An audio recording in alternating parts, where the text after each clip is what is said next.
Good morning, student. Today is the next topic that means can a body possess both kinetic and potential energy at the same time.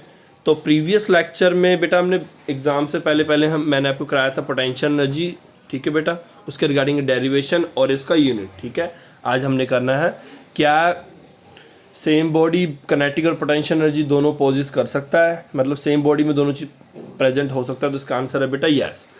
देखो potential energy क्यों होता है? Due to their position, ठीक है. और kinetic energy क्यों होता है? Due to their motion. और याद रखना ए फ्लाइंग एरोप्लेन में दोनों कंडीशन सेटिस्फाई होता है, ठीक है. A body rolling down a hill, a bird flying in the sky, a man climbing a hill. ये चार एग्जांपल है जिसमें पोटेंशियल और किनेटिक एनर्जी सेम टाइम उस बॉडी पे लग रहा होता है. ओके बेटा.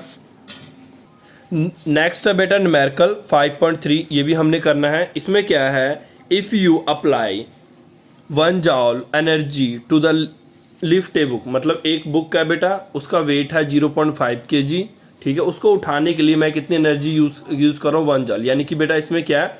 वर्क डन आपको 1 जॉल दिया हुआ है, मास 0.5 kg दिया हुआ है. How high will we rise? तो ये बोल रहे हैं कि 0.1 जॉल एनर्जी लगा कर 0.5 वेट वाले बुक को कितना मतलब ऊंचा आप ले जा सकते हो, जिसमें एक्सेलरेशन ड्यू टू ग्रेविटी की वैल्यू दिया हुआ 10 मीटर सेकेंड इनवर्स, ठीक है बेटा. तो बस आपको तो ये इसका फार्मूला पता है, ये W equal to work done equal to mgh. तो हमने h निकालना है, तो ये इस तरफ आ जाएगा mg, h उधर रह जाएगा. इसमें सारी वैल्यू पुट कर दोगे आप, सारी वैल्यू पुट कर दोगे, सॉल्व कर लोगे, आपके आंसर आ जाएगा. आई थिंक क्लियर है आपको न्यूमेरिकल ये वाला. इसका नेक्स्ट है are the various form of energy interconvertible. और ठीक है बेटा, ये क्या बोल रहे हैं कि क्या हम एक फॉर्म की एनर्जी को दूसरे फॉर्म की एनर्जी में कन्वर्ट कर सकते हैं? तो सबसे पहले बेटा इसका आंसर है यस, ठीक है बेटा. सबसे इजी एग्जांपल है आपके कमरे में जलने वाला लाइट. उसमें क्या होता है? इलेक्ट्रिकल एनर्जी आता है और किस में कन्वर्ट होता है? हीट एनर्जी में, ठीक है. याद रखना बेटा एनर्जी, एक चीज़ याद रखना, एनर्जी नाइदर भी क्रिएटेड, ना एनर्जी क्रिएट किया जा सकता है, ना एनर्जी डिस्ट्रॉय किया जा सकता है. बस एनर्जी को एक फॉर्म से दूसरे फॉर्म में कन्वर्ट किया जा सकता है, ठीक है बेटा. तो इसका answer yes. Energy available in the several form, ठीक है. We get energy from the chemical energy in the form of food, ठीक है बेटा. हम खाना खाते हैं, हमारे बॉडी को केमिकल एनर्जी मिलता है. जब कार रन करता है वो पेट्रोलियम बर्न करता है, वो भी केमिकल एनर्जी है. बर्ड फ्लाई करता है, ठीक है बेटा. तो बर्ड जब फ्लाई करता है उसके मोशन करके उसको कौन सी एनर्जी मिलता है? काइनेटिक एनर्जी, ठीक है बेटा. इस उसके बाद क्या नेक्स्ट? इलेक्ट्रिकल और न्यूक्लियर एनर्जी है, ठीक है. Light energy another wonderful example of energy है. जैसे हमारे घर में लाइट जलता है, ठीक है, उसमें आता है इलेक्ट्रिक एनर्जी, वो कन्वर्ट होकर हीट एनर्जी में कन्वर्ट, हीट और लाइट एनर्जी में कन्वर्ट होता है, ठीक है बेटा. इसका मतलब क्या है कि the change of one form of energy into another form is known as transformation of energy. Next है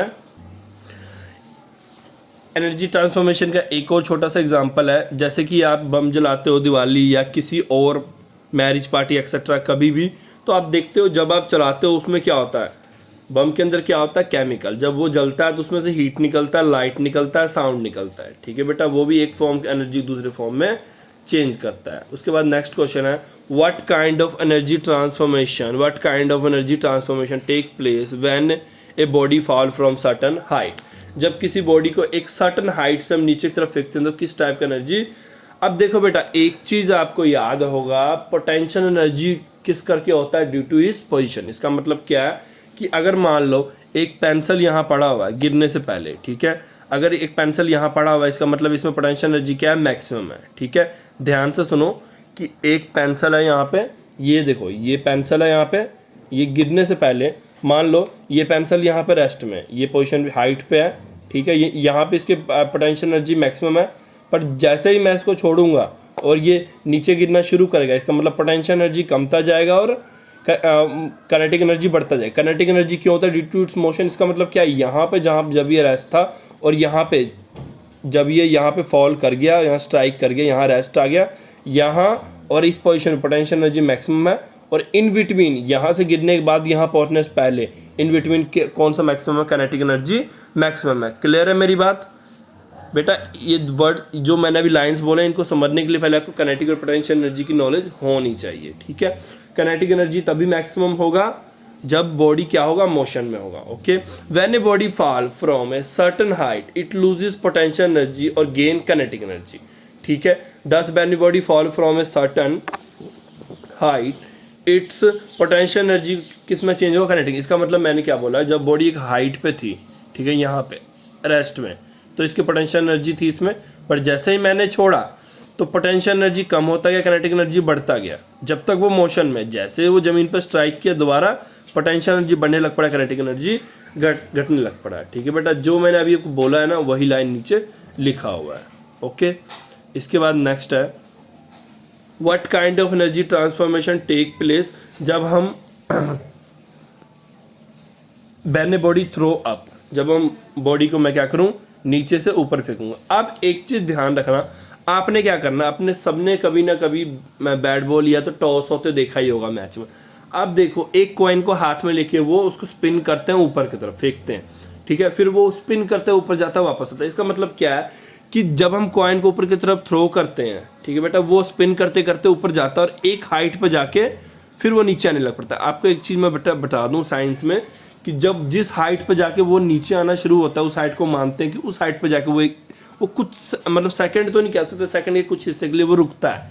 आप खुद देखो ना, जितने पावर से आपने कॉइन को ऊपर की तरफ फेंका, जितने पावर से आपने कॉइन को ऊपर की तरफ फेंका, वो उतने पावर से पहले ऊपर जाएगा, देन क्या होगा, वो रेस्ट में आएगा, देन वापस आना शुरू होगा। इसका मतलब क्या है कि आपके हाथ से फेंकने से लेकर वो ऊपर में रेस्ट आने तक उसमें काइनेटिक एनर्जी मैक्सिमम होगा आपके हाथ में, और ऊपर जाके जब वो रेस्ट में आएगा फिर पोटेंशियल एनर्जी मैक्सिमम होगा। फिर वो ऊपर में रेस्ट आने के बाद वो दोबारा आपकी तरफ गिरेगा, कॉइन नीचे आने लग पड़ता है, और जमीन पे टकराने से पहले पहले उसमें काइनेटिक एनर्जी क्या होगा, मैक्सिमम होगा, ठीक है बेटा। क्यों, इसके पीछे रीजन है कि जमीन की तरफ ही क्यों आता है वापस, बिकॉज ग्रेविटी जो होता है अर्थ की वो अपनी तरफ उसको खींचता है, ठीक है बेटा। ये जो मैंने बोला ये सभी लाइन्स यहाँ पे लिखा हुआ है, ठीक है। अब एक सिंपल पेंडुलम के रिगार्डिंग आपने पढ़ा होगा, सिंपल पेंडुलम तो आप सभी ने देखा होगा, सिंपल पेंडुलम देखा है ना आप सभी में। अब देखो बेटा, सिंपल पेंडुलम यही होता है ना, सिंपल पेंडुलम, ठीक है ना। ये क्या दिखाया इन्होंने, वॉल दिखाया है, दीवार है ऊपर, इसमें थ्रेड लगा हुआ है, थ्रेड से बॉब बना हुआ है, ठीक है बेटा। जब बेटा बॉब यहाँ पे है, इस पोजीशन पे बॉब है, ठीक है, जब बॉब इस पोजीशन पे है तो बॉब अनडिस्टर्ब है, उसको कोई प्रॉब्लम नहीं है, ठीक है बेटा। बट जब बॉब यहाँ से यहाँ गया, देखो बेटा, जब बॉब यहाँ पे है, रेस्ट में है, रेस्ट में, इसका मतलब पोटेंशियल एनर्जी मैक्सिमम है। बट जैसे बॉब इधर से इस तरफ मूव करना शुरू हो गया, जब इधर से इस तरफ मूव करना बॉब शुरू हो गया, इसका मतलब क्या है कि वो रेस्ट से मोशन में आ गया। इसका मतलब बेटा क्या है कि यहाँ से चलने के बाद और यहाँ पे पहुँचने तक उसकी काइनेटिक एनर्जी बढ़ती जाएगी और क्या होगा, पोटेंशियल एनर्जी घटता जाएगा, ठीक है ना बेटा। आपको मैंने क्या बोला, क्योंकि यहाँ रेस्ट में है, ठीक है, फिर यहाँ से यहाँ जाएगा, इस पोजीशन पे जाएगा, और सेकंड के कुछ पार्ट के लिए वो यहाँ पर रेस्ट में आएगा, दोबारा वहाँ से इस पोजीशन से यहाँ पे आएगा, फिर इस पोजीशन से यहाँ जाएगा, फिर वापस आएगा। इसका मतलब क्या है बेटा, एक तो रेस्ट में यहाँ पे आ रहा है, सेकंड के कुछ पार्ट के लिए यहाँ रेस्ट में आ रहा है और यहाँ रेस्ट में आ रही है। इसका मतलब क्या है, यहाँ पोटेंशियल एनर्जी है, यहाँ पोटेंशियल एनर्जी मैक्सिमम होगा, यहाँ पोटेंशियल एनर्जी मैक्सिमम होगा, ठीक है। इन बिटवीन जब ये मोशन में होगा तो पोटेंशियल एनर्जी जीरो होगा और काइनेटिक एनर्जी क्या होगा, मैक्सिमम होगा। जीरो नहीं कह सकते, पोटेंशियल एनर्जी ना के बराबर होगा और काइनेटिक एनर्जी क्या होगा, मैक्सिमम होगा, ठीक है बेटा। सिंपल पेंडुलम के रिगार्डिंग आपने एक ही चीज पढ़ा था, to and fro after the fix interval of time, ठीक है भैया। बेटा बॉब का डेफिनेशन ये होता है, to and fro after the fix interval of time, मतलब कि ये होता है मीन पोजीशन, ये एक्सट्रीम पोजीशन, ये होता है एक्सट्रीम पोजीशन, ठीक है बेटा। टू एंड फ्रो मतलब क्या होता है, एक पोजीशन दूसरे पोजीशन पे जाना, ये देखो टू एंड फ्रो, ठीक है बेटा। मतलब क्या है कि इसकी फिक्स है, ये यहाँ से यहीं जाएगा, वापस यहीं आएगा, इसकी पोजीशंस फिक्स है, इसलिए इसका एक डेफिनेशन होता है, to and fro after the fix interval of time is called simple harmonic motion या सिंपल पेंडुलम मोशन,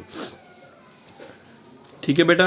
इसका डेफिनेशन वैसे यहाँ पे डेफिनेशन तो नहीं कह सकते, एक metallic Bob suspended in the light string यानी थ्रेड से, फ्रिक्शन लेस है। रिजिड स्पोर्ट का मतलब क्या होता है, वो जो थ्रेड है वो बेटा स्ट्रेचेबल नहीं है, ठीक है, इसे बोलते हैं सिंपल पेंडुलम। इसमें क्या लिखा है, द बॉब स्विंग, जो सिंपल पेंडुलम है वो स्विंग कर रहा है एक extreme position to the other mean position and then द्वारा उस मीन पोजीशन से दूसरे एक्सट्रीम पोजीशन तक के लिए, और ये कॉन्टिन्यूस प्रोसेस चलता आ रहा है, ठीक है। क्लियर है आपको यहाँ तक? ओके बेटा, थैंक यू फॉर टुडे, ठीक है। नेक्स्ट लेक्चर हम 1 या 2 लेक्चर और लगेगा इसका, देन उसके बाद ये वाला चैप्टर फिनिश है। ओके बेटा, थैंक यू।